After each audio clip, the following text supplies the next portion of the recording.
အစင်ရောပြေးလားချွေးစီကြီးလည်းထွက်နေရဲ့နေမကောင်းလားလဲတာတိတ်လိုက်တော့အမဒီတော်အတ္တကြီးရဲ့မိန်းမတော့ပေါက်ထား ဒီငါ့ကိုရှော့တော့တာလွန်သွားပြီ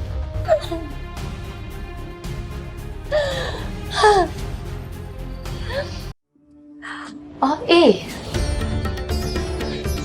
Nansap's hands began trembling. She could not take her eyes off the laptop screen. The voice in the recording clearly belonged to Kogi, but it was not Kogi's voice that shocked her the most. It was the voice of the woman sitting across from him. "We can't keep this hidden forever," the woman said calmly. Kogi lowered his head. "I know." Nansap's heartbeat accelerated. The video continued. The woman slowly placed a file on the table. "If the truth comes out, many people will get hurt." Kogi closed his eyes. "But the time is coming." The recording suddenly ended.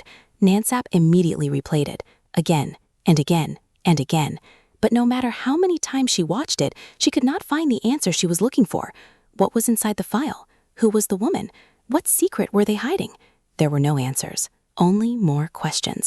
At that very moment, her phone rang. The screen displayed an unknown number. Normally, she would have ignored it, but something told her to answer. "Hello?"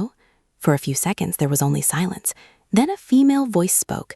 "If you want to know the truth about Kogi," Nansap sat up straight. "Stop looking at Lily." The call disconnected immediately. Nansap froze. Stop looking at Lily? What did that mean? For months, she had convinced herself that Lily was the center of every problem, but now multiple people seemed to be pointing her in another direction. For the first time, doubt entered her mind. Maybe Lily was not the biggest secret in Kogi's life. Meanwhile, Kogi had no idea that Nansap had already seen the recording. He sat alone inside his office, staring at an old photograph hidden in his drawer. The picture had been taken years ago. The mysterious woman was standing beside him. Both of them looked younger, happier, more hopeful. Kogi slowly touched the edge of the photograph. Then he whispered something no one was supposed to hear. "I never wanted it to end like this." Suddenly, his office door opened. Marie walked inside, without knocking, without permission, without fear. Kogi immediately hid the photograph. Marie's eyes narrowed. She had noticed. "You look nervous," she said. Kogi remained silent. Marie smiled, a dangerous smile. "The problem with secrets," she continued, "is that they always choose the worst possible time to come out." For the first time, Kogi looked directly at her. "What do you want?" Marie laughed softly. "What if I told you I already know everything?" The room became silent. Kogi stared at her, trying to determine whether she was bluffing, trying to determine how much she knew. Marie stood up. Before leaving, she leaned closer and quietly whispered, "You should be more worried about who sent the recording." Then she walked away, leaving Kogi completely shaken. Elsewhere, Lily Fumway was conducting her own investigation. The financial documents she received earlier had raised serious questions. One transaction in particular continued bothering her. A large payment, a hidden account, and Marie's name connected to both.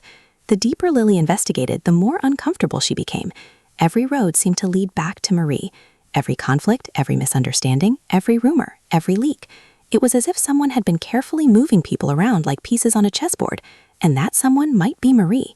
Late that night, Lily received another message. This time it contained only a location and a time. No explanation, no sender, just a short sentence. "If you want the truth about Kogi, come alone."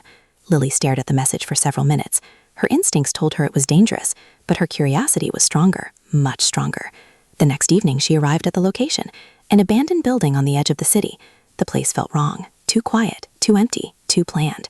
As she stepped inside, she heard footsteps, slow, deliberate. Someone emerged from the darkness. Lily's eyes widened, because the person standing in front of her was someone she never expected, someone connected to the past, someone who should not know so much. The stranger looked directly at her and said, "You've been asking the wrong questions." Lily remained speechless. The stranger continued, "Kogi isn't hiding a relationship. He is hiding a sacrifice." Before Lily could respond, another voice suddenly echoed through the building. A familiar voice, Nansap. Both women turned at the same time. Their eyes met. Shock filled their faces. Neither expected the other to be there.